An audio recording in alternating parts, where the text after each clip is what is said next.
टेस्लाच्या गाडीचं शोरूमचं उद्घाटन दिमाक्यात झालं. तिथे मुख्यमंत्री होते, पण तिथे उपमुख्यमंत्री, दोन्ही उपमुख्यमंत्री नव्हते. ठीक आहे, परिवहन मंत्री होते, सुटाबुटात होत्या, चांगल्या गोष्टी आहेत.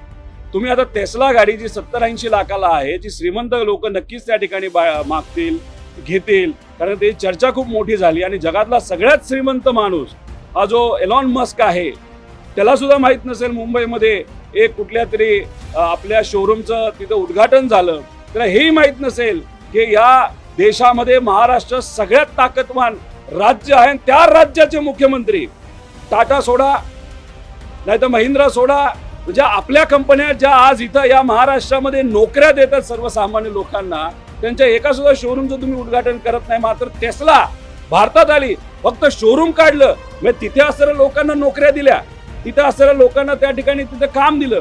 महाराष्ट्रात 10 लोकांना काम दिले फक्त शोरूम मध्ये. आणि इथं फॅक्टरी आणण्यापेक्षा तुम्ही त्या ठिकाणी जर तिथं शोरूमचं उद्घाटन करत असेल, कला चांगली गोष्ट आहे, पण ते हास्यास्पद आहे.